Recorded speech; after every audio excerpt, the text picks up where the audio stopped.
안녕하십니까, 레필입니다. 2월 8일 두산중공업 보도록 하겠습니다. 먼저 증시 보겠습니다. 코스피 0.05%, 코스닥 0.5% 하락했고요. 코스피와는 좀 다르게 좀 많이 하락했습니다. 하지만 둘 다 이제 장 초반부터 상승을 하다가 후반으로 갈수록 하락을 좀 했고요. 마지막에 이렇게 눌러지면서 마무리를 좀 했네요. 증시가 이제 저점을 찍고 좀 반등을 하는 그런 추세에 있었고요.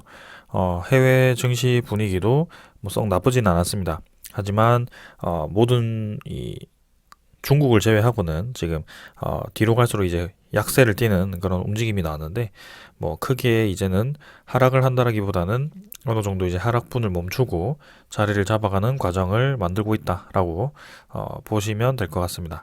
그래서 이제 소강 상태에서 다시 한번 하락 파동이 나올 것인지 아니면은 이제는 좀 회복을 하면서 어느 정도 이제 금리 인상이라든지 그런 유동성 자금이 빠져나가는 것에 대해서 좀 이제 체력을 키워갈 것인지 그런 것들이 있겠습니다. 하지만 이 시장 자체가 계속해서 돈이 빠져나간다라는 것은 사실이고요. 금리 인상이 될수록 계속해서 투자금은 줄어들 것입니다. 그래서 그 투자금이 줄어드는 와중에 우리는 올라갈 수 있는 종목들을 발굴을 해야 되고 그런 종목들 위주로 좀 투자를 하는 것이 맞다라고 말씀을 드리겠습니다.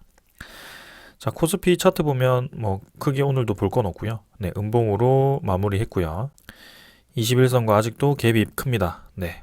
너무나도 많이 내렸기 때문에 사실 5일 동안 좀 반등을 하면서 위로 끌어올렸지만 지금 아직까지도 21선과 만나기에는 역부족한 그런 갭입니다. 그래서 조금 더 필요할 것 같고요. 반등이 지금은 하락 추세에서 벗어났다라고 말할 수가 없습니다. 그래서 계속해서 이런 하락 추세가 이어지고 있었고요. 이 하락 추세를 이때 이제 벗어났었는데 다시 한번 압력이 눌러지면서 바로 이제 눌러버리는 그런 모습이었고요.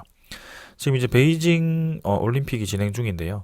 그 올림픽 이제 후로 해가지고 올림픽이 끝나기 전에 러시아가 어떤 움직임을 보일 것이다라는 계속 언론이 그런 기사들이 뿌려지고 있습니다. 그래서 이제 한 2월달 안에 또 어떤 정세가 어떻게 변할지 또 그런 것들도 좀 확인을 해야 되고요. 그 극적인 합의를 하고 타결을 할지 그것도 좀 관심 있게 봐야 될 것 같습니다. 그래서 사실 전쟁이 일어난다면 서방이라든지 러시아라든지 미국이라든지 모두 루즈 전략이죠, 사실. 그래서 전쟁이 일어나는 것을 원하지 않을 거기 때문에 일단은 지금은 으르렁거리고 있지만 결국에는 좀 타결하는 방향으로 가지 않을까라는 생각이고요. 이제 코로나로부터 회복이 되고 있기 때문에 계속해서 이제 그런 기싸움을 좀 이어갈 수 있겠다라는 생각이 좀 듭니다. 지금 중국이 조용한데 베이징 올림픽이 끝나고 나면 또 이제 대만에 대해서 다시 한번 또 분쟁이 일어나지 않을까라는 생각이고요. 일단은 차분히 한번 지켜보겠습니다. 월봉은 그래도 반등을 좀 하면서 시작을 했고요. 투자자 같은 경우는 외국인이 1,000억 정도 팔았지만 크게 많은 양은 아니었습니다. 코스닥도 마찬가지로 반등을 좀 했습니다만 여전히 21선과 갭이 큰 모습이고요. 481선까지도 깨면서 이 추세 자체가 완전히 무너졌습니다. 그래서 긴 시간이겠지만 자리를 잡는 시간이 꽤나 이제 필요할 것 같고요. 월봉도 어느 정도 횡보를 하는 구간이 필요할 겁니다. 반등을 하거든요. 그래서 이전에도 한번 급락을 하고 나면 그래도 어느 정도 일정 구간 반등하는 구간이 있었는데요. 또 이제 금리 인상이 3월에 진행되었을 때 어떻게 이제 시장이 받아들일지도 좀 궁금합니다. 사실 이제 금리 인상은 예고되었기 때문에 미리미리 이제 반영이 되었다라고 생각을 하고 있는데 그 금리 인상 폭에 대해서 그리고 금리 인상의 빈도수에 대해서 또 시장이 민감하게 반응을 할 수도 있기 때문에 조금 그런 것에 대해서도 신경을 좀 써야 되겠네요. 그래서 사실은 지금은 지수가 좀 빠질 가능성이 크기 때문에 그래서 개별 종목 위주로 좀 강세를 보이는 종목들 그런 종목들을 이제 발굴을 하는 것이 좋을 것 같고요. 사실 이제 ETF라든지 그런 지수 따라 움직이는 그런 상품들 있잖아요. 혹은 이제 선물이라든지 이런 것들은 지금 사실 투자를 할 때는 아니라고 저는 생각을 좀 합니다. 그래서 어, 그건 지수 자체가 지금 많이 불안정하기 때문에 그렇게 지수에 의해서 좀 움직이는 상품들은 좀 이제 지양을 하시고 개별 종목들 이제 실적이 성장을 하는 종목들 그런 종목들 위주로 투자를 하는 게 저는 맞다라고 보여집니다. 자, 그래서 오늘은 코스닥도 이렇게 확인을 좀 했고요. 투자자는 기관, 외국인 모두 이렇게 또 매도를 계속 하고 있습니다. 코스닥에서 그래서 빠지고 있고요. 기술주보다는 확실히 지금 이제 좀 안정적인 종목들, 코스피가 좀 더 이제 강하게 움직일 가능성이 큽니다. 그래서 그런 것들도 이 시간이 지나면서 한 번씩 볼 거고요. 환율을 보게 되면 2원 정도 하락을 했고요. 1198원입니다. 그래서 1200원 근처에서 왔다 갔다 하고 있습니다. 그래서 계속해서 올라가는 방향으로 진행이 되고 있기 때문에 그 미국의 기준금리가 올라갔을 때 결국에는 환율도 올라갈 거기 때문에 1200원 중반대 정도 한번 찍고 내려오는 그런 시간을 가지지 않을까. 그래서 몇 달 더 지켜봐야 되겠습니다. 환율도. 지수는 이 정도로 확인을 했고요.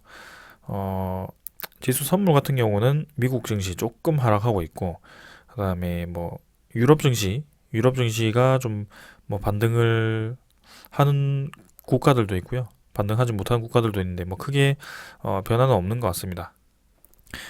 그래서 뭐 계속해서 관망세가 이어지는 모습이고요. 반등을 하더라도 가파르게 반등을 하기보다는 확실히 눈치 싸움이 벌어지는 것 같습니다. 채권 수익률 같은 경우는 1.95%, 그래서 거의 2%대에 진입하기 일보 직전입니다. 그래서 이제는 확실히 이제 국제금리가 좀 이제 강하게 올라갔고요. 경기가 회복되고 있다라는 것이 여러 시그널이 나오고 있습니다. 그래서 금리 인상도 좀 적극적으로 진행할 것으로 예상이 되네요. 그래서 오늘은 이 정도로 확인을 하고요. 네, 종목 보도록 하겠습니다. 두산중공업입니다. 150원 상승해서 0.87% 상승했고요. 17,450원으로 마무리했습니다. 오늘 이제 반등을 좀 하다가 네, 지수가 떨어지면서 같이 이제 후반으로 갈수록 좀 약세를 띠는 그런 모습이 나왔습니다. 일단은 시간의 거래는 뭐 50원 정도 하락했지만 뭐 크게 의미 없고요. 최근에 뭐 시간의 거래가 뭐 크게 많지도 않고요. 시간의 가격은 그냥 가볍게 보고 넘기는 방향으로 하겠습니다. 일별 거래량은 이제 670만 주 정도 어제와 비슷하게 거래가 터졌고요. 어제 이제 네, 2차 유상증자 가격이 결정되는 마지막 구간이었고 결국에는 유상증자 가격이 결정이 되었습니다. 13,850원으로 오늘 공시가 났고요. 네, 그게 이제 끝나고 나니까 다시 이제 반등이 좀 시작됐습니다. 그래서 좀 이따가 설명을 좀 드리겠지만 확실히 유상증자 가격을 맞추기 위해서 좀 이 두산중공업 주가를 많이 눌렀다라는 것이 확실히 그런 생각이 좀 들고 있고요. 네, 오늘 같은 경우도 좀 반등이 강하게 나왔지만 좀 눌리는 모습도 있었습니다. 그래서 꾸역꾸역 지금 뭔가 주가를 좀 가두어 놓고 있는 모습인데요. 이제 뭐 때가 되면 그들의 이제 이해관계가 끝나고 나면 네, 결국에는 좀 출발을 하지 않을까라는 생각입니다. 그래서 뭐 어쩔 수 없죠. 우리 개인 투자자분들은 뭐 여기서 크게 액션을 취할 필요도 없고요. 결국에는 뭐 매력적인 가격으로 왔을 때 추가 매수를 하거나 이제 유상증자 청약을 통해서 단가를 맞추는 그죠. 그래서 계속해서 낮은 가격에서 매력적인 가격에서 주식을 모아가는 그런 방법을 뭐 택하는 게 좋은 방법이라고 저는 생각을 합니다. 지금 뭐 이런 흔들림에 대해서 굳이 뭐 트레이딩 접근법으로 빨리 손절을 해버리고 손실을 줄이고 뭐 그렇게 할 필요가 없습니다. 네, 결국에는 그렇게 하면 다시 재진입하는 타이밍도 애매해지고요. 네, 이런 종목들은 그렇게 그냥 놀게 놔두시고 네, 천천히 지켜보시면 알아서 갈 길을 가게 되어 있습니다. 네, 그렇게 이제 1년 이상을 지켜봐왔고요. 네, 결국에는 올라가는 종목이라는 것을 네, 여러분들도 잘 아실 거라고 생각합니다. 그래서 오늘 이렇게 진행이 되었고요. 네, 차트 보게 되면 그래도 이제 확실히 이 바닥 라인은 지켜주는 것 같습니다. 그래서 17,400원 정도는 확실히 지지 라인을 형성을 해주고 있고요. 저번에 이제 좀 더 떨어져서 이제 17,300원 정도로 떨어지기도 했습니다만 이 라인 자체가 이제 이 고점, 저점 확실히 이제 두 번 정도씩 터치를 하면서 지지를 하는 것 같습니다.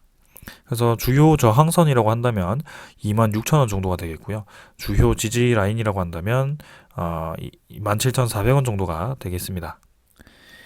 자, 그래서 일단 뭐 차트 자체는 뭐 매일 설명을 드렸기 때문에 오늘은 뭐 크게 움직임이 없어서 넘어가도록 하고요. 이 구간 자체는 메워가는 방식으로 진행이 될 거다라는 생각입니다. 그래서 지금 이제 61선, 21선 모두 이제 삼지창 모양으로 좀 길게 벌어져 있다 보니까 이제 갭을 메우는 그런 과정이 나와야 되고요. 기술적으로는 사실 반등을 해야 되는 그런 타이밍인 것은 맞습니다. 그래서 사실 전형적으로 우하향하는 종목들을 여러분들 보게 되면은 이건 두산중공업과 조금 번외 얘기긴 합니다만 이 이평선들이 서서히 이제 겹치기 시작할 겁니다. 이렇게 21선 뭐 색깔을 좀 다르게 해볼까요? 뭐 빨간색이 5일선이라고 한다면 5일선이 먼저 떨어지죠. 그 다음에 뭐 21선, 그 다음에 61선 뭐 이런 식으로요. 그래서 이런 식으로 진행이 될 거예요, 여러분들. 그래서 결국에는 시간이 지날수록 주가가 떨어지면서 21선이 이렇게 같이 떨어지게 되고요.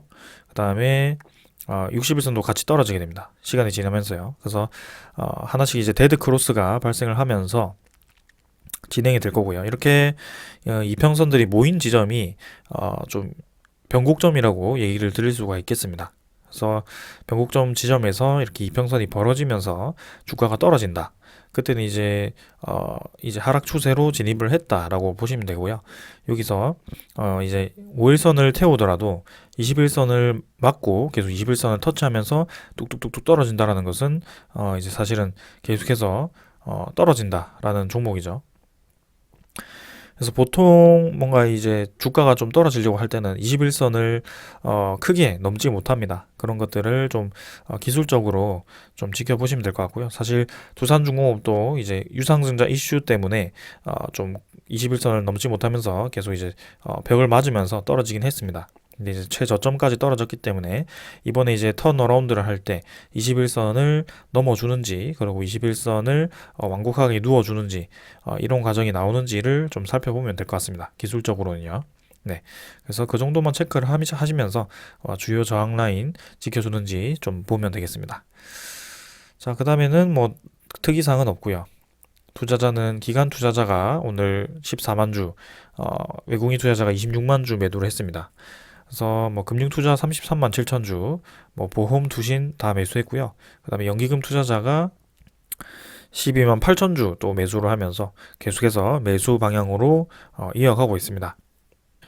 그래서 이제 청약일이 다가옴에도 불구하고 연기금 투자자가 계속해서 네, 이렇게 현물을 모아간다라는 것은 굉장히 저는 긍정적으로 생각을 하고 있고요. 이제 청약일 이후에 청약률이 얼마인지 그리고 연기금 투자자와 같은 투자자들이 계속해서 이제 신주 상장 때까지 주식을 사모아 가는지 그런 것들도 좀 체크를 하면서 진행을 해보겠습니다. 오늘 이제 사모펀드가 35만 주, 36만 주 정도 팔았고요. 뭐, 네, 갑자기 이제 팔긴 했는데 뭐 크게 의미는 없고요. 아무튼 네, 이렇게 수급 자체는 오늘 크게 움직임은 없는 것처럼 진행이 좀 되었습니다.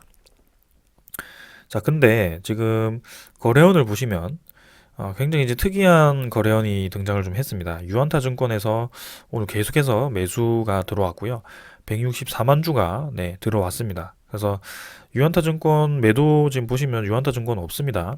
그래서 최소 100만 주 이상을 순매수를 했고요. 120만 주 정도죠. 그래서 120만 주를 쓸어 모았는데 그 120만 주를 쓸어 모은 것에 대비해서 사실 특이 사항이 보이는 투자자가 없습니다. 그래서 어느 정도 이제 이런 특정 창구를 통해서 매수를 했지만 그게 매수가 잡히지 않는다라는 것은 뭐 공매도 상환을 진행을 했거나 매도량을 이제 메웠거나 아니면은 뭐 다른 증권사를 통해서 또 이제 뭐 교환하는 방식으로 진행을 했거나 뭐 그렇게 진행이 되지 않았을까요? 그래서 뭐 신한투자에서 계속 이렇게 매도가 70만 주 정도 나오긴 했는데요.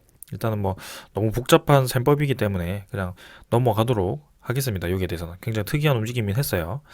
자, 그래서 뭔가 좀 유상증자 신주 교환에 대해서 굉장히 좀 복잡하게 진행이 되고 있습니다. 그래서 우리가 뭐 하나하나 모두 파악할 수 없기 때문에 대충 전체적인 흐름만 좀 짚어가면서 가는 게 맞는 것 같습니다. 그래서 결국에는 공매도를 선제적으로 쳤고요. 거기에 대해서 주가를 눌렀고 신주인수권 가격을 낮췄고 최대한 낮췄고 그리고 유상증자 2차 유상증자 가격까지 낮추면서 최종 유상증자 가격이 낮아졌고요. 그래서 신주인수권을 낮췄기 때문에 780만 주에 대해서 대주주에서 나온 그 780만 주가 굉장히 이제 매력적인 가격으로 매수를 할 수 있게 되었고 그것을 이제 공매도와 상환 그죠 공매도를 상환을 하는데 쓰였을 때는 이제 굉장히 이제 차익을 크게 얻을 수 있는 거죠. 그 공매도 평균가를 생각을 한다면요. 실제로 이제 두산중공업에 대해서 그 공매도 평균가를 확인해 보시면요. 요게 이제 공매도가 한참 이제 요건 대차 잔고고요. 공매도를 확인해 보시면 한참 이제 공매도가 많이 활발했을 때 요때가 공매도 평균가가 거의 뭐 2만 원대였습니다. 그래서 평균을 한다면 이제 2만 원 혹은 이제 19,000 후반대 정도가 되지 않을까 싶고요. 이런 평균가로서 이제 13,850원과 한 주씩 교환한다면 어제 말씀드렸던 것처럼 한 주당 거의 6,000원을 수익을 얻을 수 있는 그런 수익 구조입니다. 그래서 신주인수권 매수 가격을 제외를 하더라도 꽤나 이제 100억, 200억대를 수익을 얻을 수 있는 구조고요. 참 이제 그러면 이제 우리가 막 그렇게 이제 추정을 좀 했는데 반대로 그럼 이제 유상증자 그 신주인수권을 매수를 했을 때 굳이 공매도를 치지 않고 그걸 이제 참여를 한다면 걔들이 이제 수익을 지금처럼 이제 공매도를 친 것을 이제 상환했을 때처럼 수익을 보기 위해서는 주가가 어느 정도까지 올랐어야 되나 뭐 그런 것도 이제 생각을 해볼 수 있겠죠. 그래서 신주인수를 2,580원에 매수를 했잖아요. 그래서 이 2,580원에 매수를 했는데 이제 발행가액이 정해졌단 말입니다. 13,850원에. 그래서 이 두 개를 합쳤을 때는 그죠? 16,430원이 됩니다. 그래서 최소한 이제 16,450원이 주가가 형성이 되었을 때 이 만약 신주인수권을 매수를 해서 이 신주인수권을 통해서 유상증자를 그 참여를 했다면 그 세력이 참여를 했다면 16,450원이 그 분기점이 되는 겁니다. 그래서 이것보다 이제 주가가 떨어졌을 경우에는 사실 신주인수권을 매수해서 유상증자를 참여한 그 세력도 그 손실을 보게 되는 것이고요. 그 이상 주가가 형성이 돼야 된다라는 것을 알 수 있습니다. 그리고 아까 말씀드린 것처럼 공매도 한 주당 거의 뭐 4,000원 정도 수익을 얻는다고 했을 때 4,500원이었나요 어제? 3,500원 정도죠. 그래서 3,500원 정도를 수익을 얻는다라고 했을 때는 이걸 2만 원 정도까지 19,900원까지 주가가 형성되었을 때 그렇게 그 이득을 볼 수 있는 겁니다. 그러면 우리가 생각했을 때는 사실 주가를 굳이 끌어내리기보다는 19,900원까지 또 주가를 올려서 유상증자 참여를 통해서 수익을 봐도 되는 것이 아니었나라는 생각을 할 수 있습니다. 근데 생각을 해보면은 이 신주라는 것이 3월 4일에 상장이 되거든요. 그래서 유상증자를 한번 이렇게 참여를 해버리면 사실 돈이 거의 한 달 정도, 한 달 정도 묶여 있는 겁니다. 어느 정도, 그죠? 그래서 뭐 우리 개인 투자자분들은 사실 큰 돈을 굴리지 않기 때문에 기관 투자자처럼 큰 돈을 돌리지 않기 때문에 그 한 달이라는 기회 비용이 사실 뭐 크지는 않습니다. 근데 이렇게 큰 투자자들은 이제 그 기회 비용을 최대한 살리려고 최대한 이제 돈을 많이 벌기 위해서 이 많은 수들을 사용을 하겠죠. 그래서 생각을 해보니 이제 선제적으로 공매도를 때리면서 지금 주가를 결국에는 낮춰가지고 이 유상증자 가격을 최소한으로 했죠. 그래서 이미 현물이죠. 이 주가가 많이 떨어졌습니다. 지금 17,450원으로요. 그러면 지금 보시면은 19,900원이 형성이 되었을 때 원래는 이제 그 공매도를 친 그런 수익만큼 이득을 본다라고 제가 말씀을 드렸는데 만약에 이제 780만 주를 모두 공매도에 사용을 했을 때 그 수익이 이제 3,500원씩 한 주가 나온다 그랬죠. 그래서 이미 이제 공매도가 3월 4일에 상환을 하면서 3,500원씩 그렇게 780만 주가 수익이 날 겁니다. 근데 그 과정에서 이미 현재 주가가 떨어졌다라는 점이죠. 그래서 공매도는 공매도대로 지금 이제 교환을 하기로 되어 있으니까 그렇게 놔두고, 이제 그 세력 입장에서는 이제 실제 주식을 매수를 할 수 있는 그런 권리가 생긴 겁니다, 사실. 그래서 지금 값싸게 두산중공업을 살 수 있는 권리가 생긴 거고요. 그래서 3월 4일에 이미 수익은 확정됐는데, 지금 이 주가에 주식을 또 들어왔을 때 우리가 생각했던 그 19,900원까지 올라갔을 때는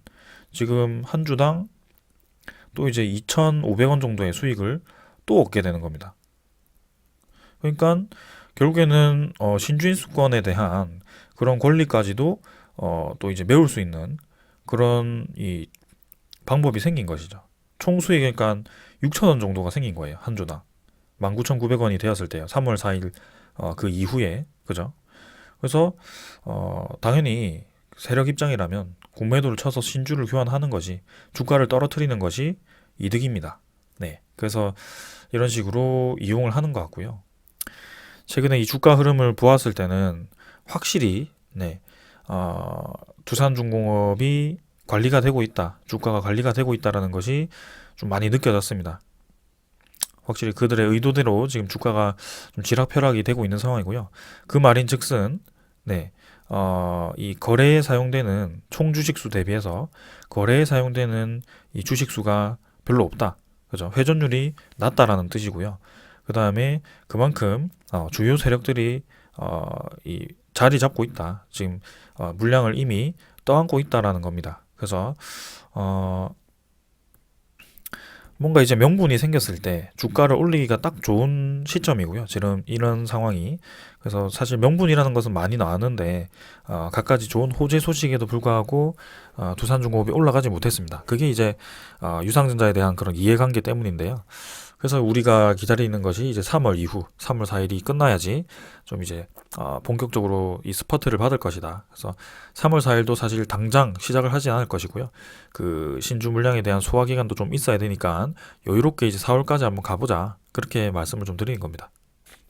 그래서 어차피 기다릴 거 제가 이렇게 막 복잡하게 설명하는 이유는, 네, 결국에는 뭐 이런 지루한 과정을 이렇게 같이 공부를 좀 하면서, 그리고 이런 과정, 일련의 과정을 좀 이해를 해 두시면 나중에 이제 다른 종목 투자하실 때도 좀 도움이 되지 않을까라는 생각으로 이렇게 좀 분석을 드리고 있습니다.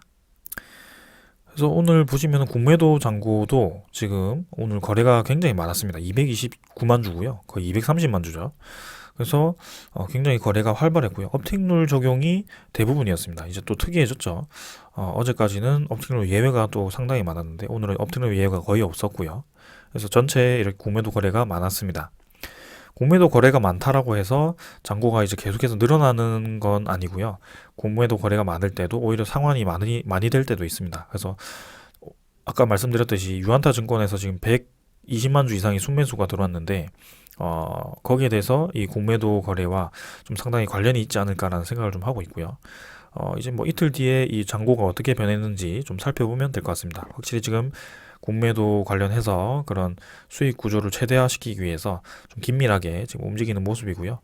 우리가 뭔가 따로 대처할 것은 없습니다. 네, 그래서 그냥 이런 식으로 이렇구나 저렇구나 하고 그냥 넘어가도록 하고요. 그 다음에 이제 대차잔고 확인을 해야죠. 대차잔고는 뭐 오늘도 뭐 체결과 상환이 모두 활발했습니다. 그래서 아이고 죄송합니다. 네, 잔고 자체는 뭐 크게 변동이 없었고요. 7,500만 주 유지를 하고 있고요. 뭐 7,800만 주에서 좀 감소를 했지만 뭐 크게 변화 없고요. 그래서 공매도 잔고와 대차 잔고가 같이 좀 뭐 빠지더라도 같이 빠지고 늘어나더라도 같이 움직이고 있기 때문에 좀, 네, 그때까지 천천히 한번 보겠습니다. 그다음에 추정 물량은, 외국인 추정 물량은 뭐 16만 주, 26만 주에서 16만 주로 조금 줄었고요. 하지만 어제 많이 매도를 했기 때문에 여전히 지분율 자체는 7%대로 이렇게 진행이 되고 있습니다. 그래서 지분이 갑자기 늘어날 것 같지도 않고요. 결국에는 우리가 예상하던 대로 좀 진행이 될 것 같습니다. 지금 최근의 흐름을 보았을 때는 결국은 그렇게 진행되는 방향으로 가는 것 같습니다. 네. 자, 그래서 오늘도 이렇게 좀 설명을 좀 드렸고요. 자, 그 다음에 이제 제가 어제 좀 밤늦게, 네, 이 두산중공업 1WR에 대해서 좀 이제 말씀을 좀 드렸습니다. 그 커뮤니티에서요. 그래서 글을 보신 분들이 있을 거고 아니면 못 보신 분들도 있을 텐데 일단은 보신 분들에 대해서는 다시 한번 좀 이해를 하는 시간을 가지고 모르시는 분들은 또 이제 설명을 한번 보시면 좋을 것 같습니다. 일단 이 신주인수권 부사체라는 거에 대해서 저도 사실 좀 생소했고요. 이게 좀 공식적으로 말씀드리기가 좀 얘기가 너무 어려워가지고 좀 시간이 걸렸습니다. 그래서 이번에 이제 거의 이제 만기를 2달 정도 앞두고 있는 상황에서 어느 정도 다루기는 해야 되겠다라는 생각으로 이렇게 좀 말씀을 드렸고요. 그동안에 이제 구독자분들이 좀 요청하시는 분들이 많았었는데 제가 좀 이렇게 늦게 좀 대응을 하게 되었습니다. 그래서 거기에 대해서는 좀 양해를 부탁드리고 지금부터라도 좀 설명을 좀 드리도록 하겠습니다. 자, 일단 1WR이 있고요. 제가 지금 다루지는 않겠지만 2WR도 있습니다. 그래서 이 WR이 워런트거든요. 그래서 워런트의 약자인데 두산중공업 1WR, 2WR. 그래서 신주인수권 부사체라는 이 종목입니다. 그래서 실제로 이제 종목처럼 매수 매도가 가능한 종목인데요. 이게 이제 신주인수권 부사체라는 것은 신주인수권을 말 그대로 채권단에게 주면서 그 신주를 이제 교환할 수 있는 권리를 주면서 거기에다 플러스로 채권까지 주는 겁니다. 그래서 채권에 대한 그 이자율도 좀 이제 기업에서 제공을 해야 되기 때문에 사실 이제 우리가 흔히 접하는 것은 전환사채잖아요. 근데 전환사채랑 비슷한 부류지만 플러스로 채권까지도 이렇게 채권에 대한 권리까지도 행사를 할 수 있는 사채다. 그래서 기업 입장에서는 사실 전환사채가 신주인수권 부사채가 전환사채보다는 조금 더 악재로 인식이 되곤 합니다. 근데 일단은 이렇게 두 개가 지금 발행이 되어 있는 상태고요. 두산중공업이 이제 재무 개선을 하는 과정에서 이렇게 2개 정도가 발행이 되었습니다. 1WR에 대해서는 이제 17년도 5월에 어제 말씀드렸듯이 상장이 좀 되었고요. 거기에 대해서 이제 진행을 하고 있는 상황입니다. 자, 저도 좀 헷갈리는 부분이 있기 때문에 혹시나 잘 아시는 분들에 대해서는 제가 좀 잘못 설명을 드리고 있다면 좀 바로 지적을 해주시고 댓글을 남겨주시면 제가 바로 정정을 하도록 하겠습니다. 자, 일단은 지금은 1WR에 대해서 가격이 6,090원이고요. 이 정보를 보게 되었을 때 상장 주식은 지금 1,660만 주 정도가 상장이 되어 있고요. 행사 가격은 14,900원으로 지정이 되어 있습니다. 그래서 막 심심치 않게 그 공시가 이제 신주 상장해가지고 뜨는 그 막 몇십 주 혹은 많을 때는 이제 100만 주까지도 상장이 되는 그런 이제 공시를 많이 보셨을 텐데요. 그게 이제 워런트를 들고 계시는 분들에 대해서 권리를 행사했을 때 그렇게 이제 신주 상장이 되곤 합니다. 네. 근데 이제 신주 상장이 된다라고 해서 그 워런트에 대해서 채권 권리가 없어지는 것이 아니고 그대로 남아 있기 때문에 결국에는 이자를 계속 받을 수 있는 상황이고요.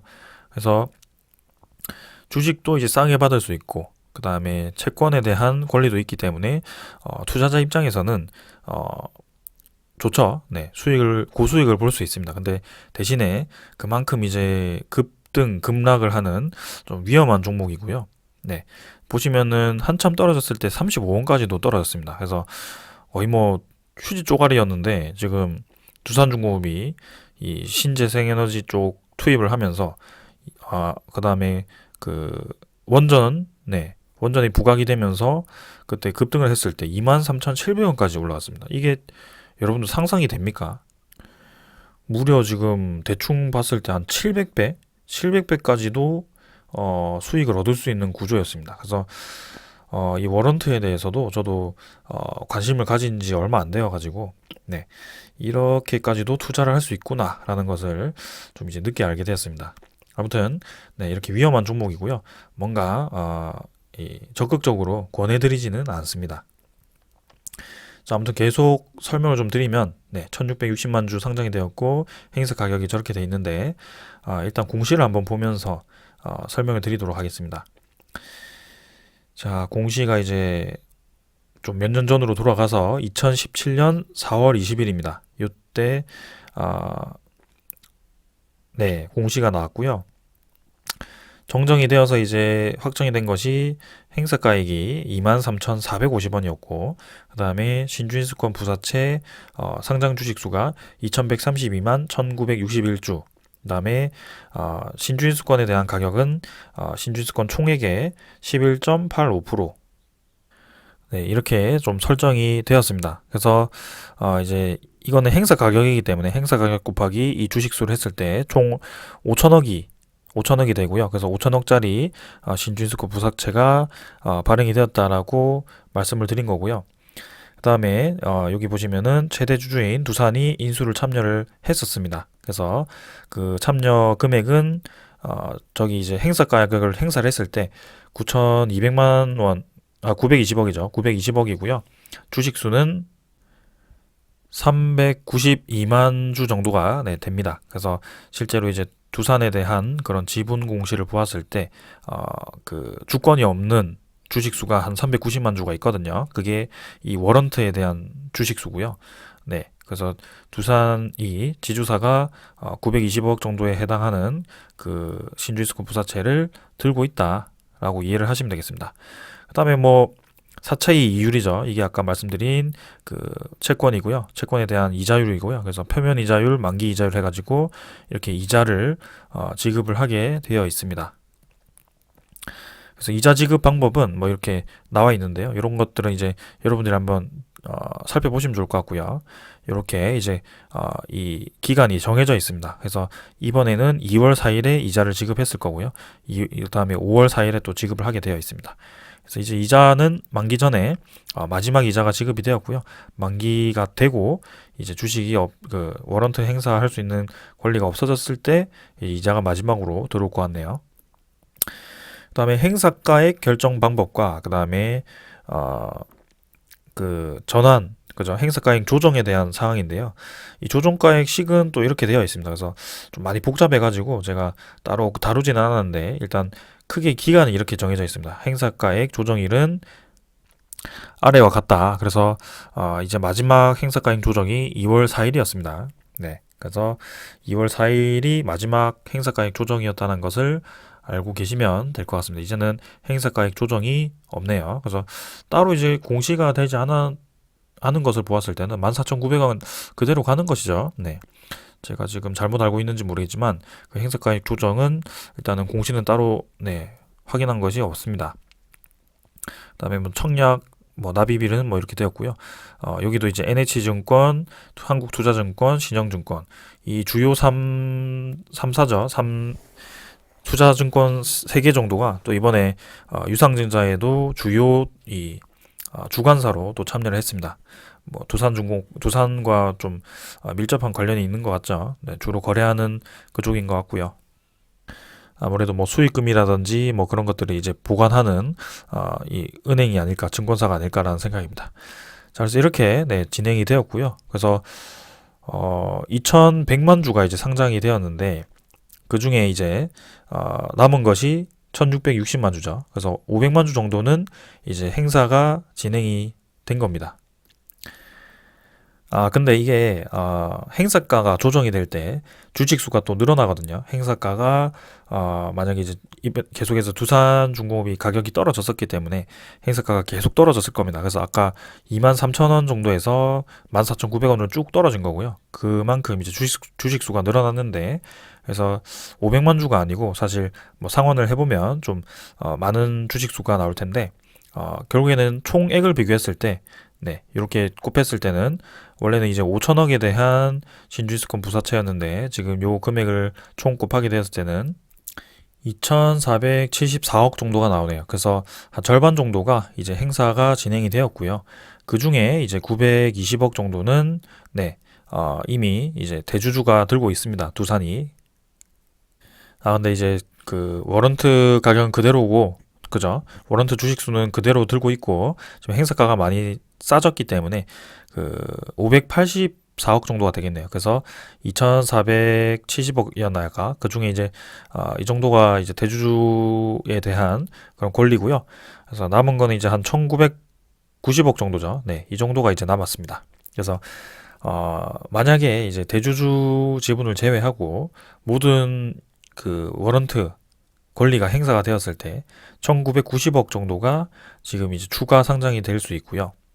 아까 이제 1660 여기죠. 1660만 주가 지금 남아 있는 상태이기 때문에 그 중에서 이제 392만 주 제외했을 때 1270주인가요? 70만 주인가요? 네, 이 정도가 이제 상장이 될 수 있는 겁니다. 근데 여기서 중요한 것은 워런트가 1270만 주가 된다라고 해서 본주가 1270만 주가 상장이 되는 것이 아니고요. 이제 행사가액이 이렇게 또 있지만 행사 비율도 있습니다. 그래서 두산중공업 워런트에 대해서 행사 비율은 현재는 1.57 주고요. 그래서 워런트 한 주당 두산중공업에 대한 주식 그 본주를 14,900원에 1.57주를 제공을 한다라고 이해를 하시면 되겠습니다. 1270만 주에 1.57을 곱했을 때는 한 1990만 주 정도가 주가 상장이 되네요. 그래서 14,900원에 상장이 된다면 이제 이렇게 계산이 되겠고요. 한 뭐 1.5를 곱했을 때 한 3천억 정도 시가총액을 차지할 것 같네요. 그만큼 이제 무시하지 못할 그런 주식수긴 합니다. 그래서 이제 전체적인 설명은 좀 드렸고요. 그럼 이제 워런트를 들고 계시는 분들, 그 다음에 워런트가 상장되었을 때 두산중공업에 어떤 영향을 미칠지가 이제 궁금하실 텐데요. 자, 이제 워런트가 지금 들고 계시는 분들이 좀 있는 것 같아요. 근데 그게 이제 지금 내가 손해를 보는 것인지 앞으로 만기까지 들고 갔을 때 손해를 더 보게 되는 것인지 그게 이제 궁금하실 텐데 제가 이제 좀 보았을 때는 지금 이제 오늘 종가는 이제 6,090원입니다. 그리고 두산중공업의 종가는 17,450원이고요. 그래서 오늘 날짜로 이제 다시 한번 계산을 했을 경우에는 자, 만약에 이제 제가 오늘 워런트를 하나 샀습니다. 그래서 바로 이제 행사를 한다고 합시다. 그러면 제가 이제 들어간 금액이 6,090원을 주고 한 주를 샀는데 그게 행사를 진행했을 경우에는 이 워런트 한 주당 본주 1.57주를 준다라고 제가 말씀을 드렸죠. 네. 그래서 본주가 이제 1.57주가 생기는데 그 금액은 14,900원에 상장이 되는 겁니다. 그래서 이 본주에 대한 가치는 23,393원이 정도가 되고요. 네. 거기서 이제 제가 매수를 하는데 사용한 금액 6,090원을 제외를 한다면 17,300원이 되네요, 오늘은. 그래서 지금도 이 본주와 그 다음에 지금 제가 이제 행사를 진행을 했을 때 지금 현재 워런트 가격으로 행사를 진행했을 때 이 괴리율은 거의 없다라고 보시면 됩니다. 그래서 본주가 사실 지금 이 가치보다 좀 더 높기 때문에 조금 이제 이득을 보는 수준이고요. 만약에 이제 지금 워런트가 이 가격에 유지를 하는데 두산중공업 주가가 막 급등을 한다. 그러면 이제 당연히 행사를 해야겠죠. 모두 행사를 하겠죠. 근데 이제 보통은 이제 같은 방향으로 움직이거든요. 그래서 그 비율을 적절하게 맞춰가면서 진행을 좀 하는 것 같고요. 그럼 이제 워런트를 가격을 좀 보았을 때 이 6,090원보다 아래에서 잡으신 분들은 사실 지금 수익을 얻고 있을 겁니다. 그래서 그 수익을 뭐 사실 따진다면 본주로 굳이 이 전환을 하는 것보다는 오히려 이제 매도를 통해서 뭐 수익 실현하는 것이 좀 더 큰 수익을 얻을 수도 있겠죠. 설마 결국에는 따지고 보면 똑같겠네요. 그래서 뭐 본주로 전환을 해도 되고 아니면 그대로 수익 실현을 해도 되고 뭐 그런 상황인 것 같습니다. 결국에는 지금 본주와 행사를 실행했을 때 본주에 대한 그 가치와 그 다음에 워런트에 대한 이 가격 형성대가 지금 비슷하기 때문에 그렇게 맞춰놨기 때문에 그런 것 같습니다.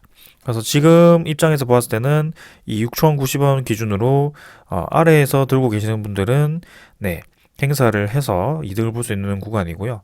이 위에 있는 분들은 지금 행사를 했을 때 손해를 보는 구간입니다.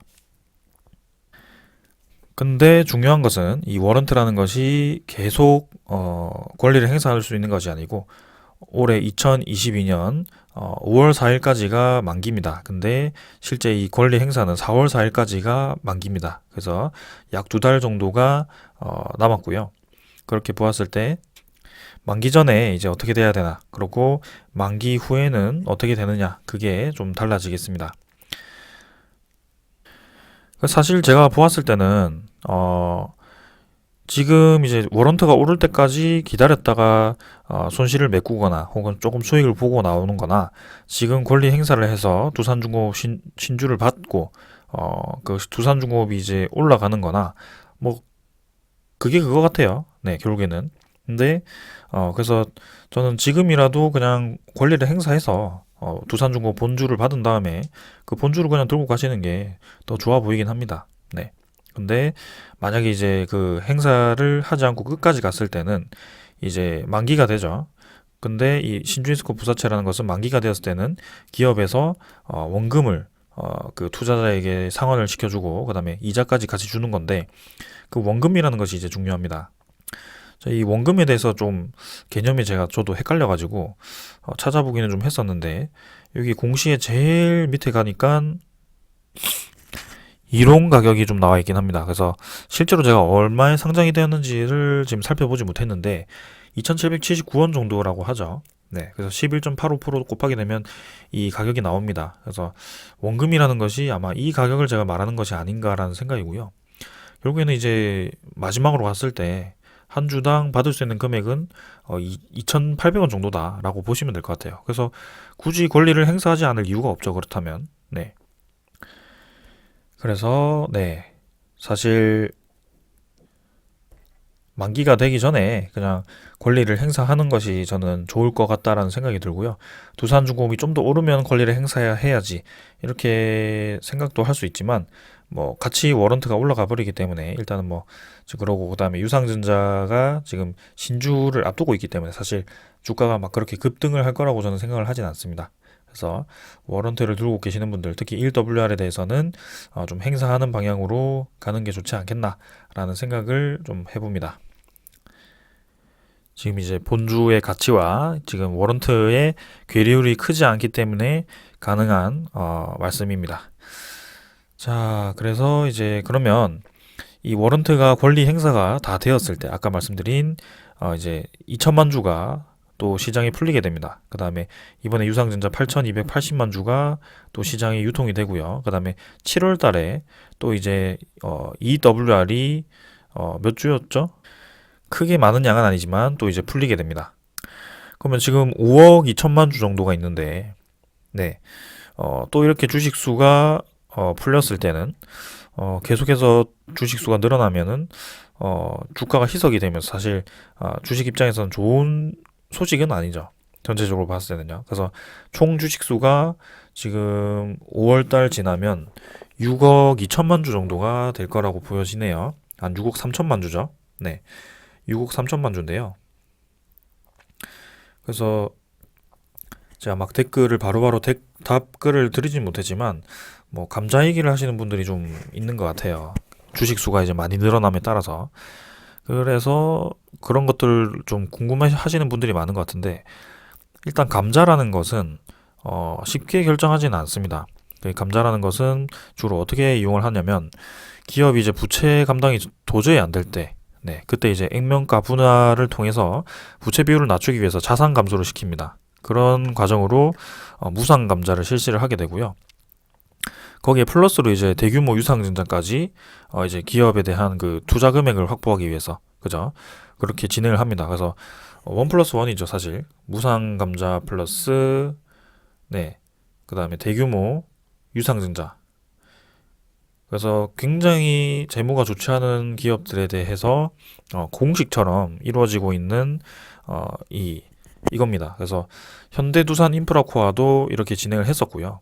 네, 그래서 사실 피해야 되는 종목 중에 하나였습니다. 네, 그런데 이제 두산중공업 같은 경우는 사실 뭐 부채 비율을 낮춘다라고 했을 때는 무상 감자를 먼저 실시를 했어야 되는데 이미 그러지 않았고요. 그다음에 대규모 유상증자를 지금 두 번째 진행을 했습니다. 근데 뭐 거래율도 사실 뭐 조금 평소는 좀 낮지만 거래가 한번 터진다면 한 2천만 주 이상 터져줬기 때문에 그래도 양호한 수준인 것 같고요. 네. 이 6억 3천만 주가 되더라도 대주주 지분이 한 35%, 그다음에 연기금 투자자 지금 6%까지, 그다음에 외국인 투자자, 뭐 기관 투자자 이렇게 한다면 사실 그다음에 그 뭐죠? 그 회사 우리 사주 물량이죠. 네, 우리 사주 물량. 그런 것까지 다 생각했을 때는 사실 유통되는 주식은 크게 많이 없습니다. 그래서 뭐 이 주식 수가 많다라고 해서 뭐 두산중공업이 감자를 실시한다, 그거는 너무 근거 없는 얘기고요. 네, 부채 비율도 지금 100% 초반까지 떨어진다라는 그런 기사가 나오는 상황에서, 신용 등급이 개선되는 상황에서 굳이 감자를 실시할 리는 없습니다.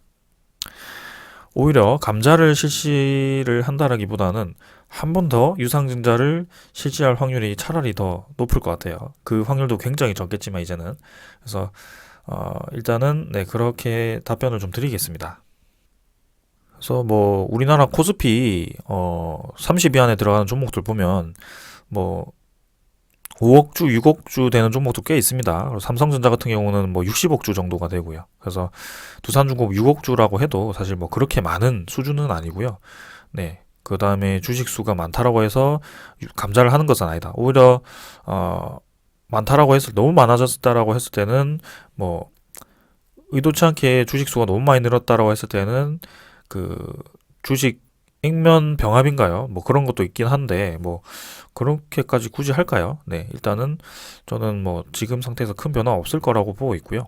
네, 두산중공업이 주가가 이제 여기서 이제 2배 정도까지 올라간다 라고 생각을 했을 때, 네, 3만 5천 원 정도에서 4만 원까지도 치고 나갈 수 있다라고 생각을 하고 있고, 그렇게 했을 때는 굳이 뭐 주식 수를 줄일 필요도 없고요. 네, 저는 뭐 상관없다, 괜찮다라고 보여집니다. 그래서 뭐 그런 질문들은 네, 이렇게 답변 드리고 넘어가도록 하겠습니다. 감자는 뭐 거의 가능성 없다라고 봅니다. 자, 그 다음에는 제가 오늘 좀 주식 준비한 소식들이 좀 있었는데 지금 앞에 설명을 너무 길게 해가지고 좀 내일 네, 다시 설명드리도록 하고요. 시간도 좀 늦었고 넘어가도록 하겠습니다. 그래서 핵심은 오늘 이제 유상증자 가격이 13,850원에 확정이 되었고, 그 중에 이제 네, 여기 투자 설명서를 보게 되면 채무 상환을 원래 6천억으로 하기로 했었는데 또 정정을 했습니다. 그래서 여기 보시면은 모집 금액이 원래는 이제 1차 유상증자 가격 기준으로 1조 3천억이었지만 1조 1,470억으로 됐죠. 근데 채무 상환을 이제 6천억으로 한다라고 계획을 했었는데 지금은 오늘 보니까 5천억으로 수정을 했습니다. 그래서 확실히 이제 두산중공업이 지금 오너 마인드가 채무 상환도 중요하지만 채무 상환보다 오히려 신사업이 더 중요하다. 그렇게 좀 생각을 하는 것 같습니다. 기업 차원에서. 그래서 뭐 채무 상환이 지금 감당이 안 될 정도로 허덕인다면 이렇게 기타 자금을 늘릴 이유는 없지만 지금 어느 정도 여유는 있는 것 같아요. 그래서 기업 입장에서 이렇게 계획을 짰다라고 저는 생각을 하고 있고요. 기타 자금도 사실 원래 계획보다는 좀 줄었지만 그래도 5개년도 계획이었기 때문에 애시당초 5개년도 계획이었기 때문에 2024년까지는 지금 자금을 확보를 한 상황이다. 그래서 이 5가지에 대해서 2024년까지는 꾸준히 투자를 할 수 있고 개발을 진행할 수 있다. 이렇게 이해를 하시는 게 맞습니다. 그래서 올해 이제 뭐 유상증자 이제 마무리되어 가고 그 뒤에 이제 기다리고 있는 소식이 너무 많습니다. 네. 그런 소식들, 이 유상증자 좀 마무리되고 나면 계속해서 정리하고 결국에는 올라가는 그 지점에서 또 여러분들과 함께 웃으면서 이 종목 리뷰하는 날이 올 거라고 생각합니다. 자, 오늘은 여기까지 하고요. 네. 혹시나 뭐 모르시는 분 그 정보가 있다면 또 이제 문의를 해주시면 제가 되도록 답변을 다 드리도록 하겠습니다. 자, 오늘 여기까지 하고 마무리하겠습니다. 감사합니다.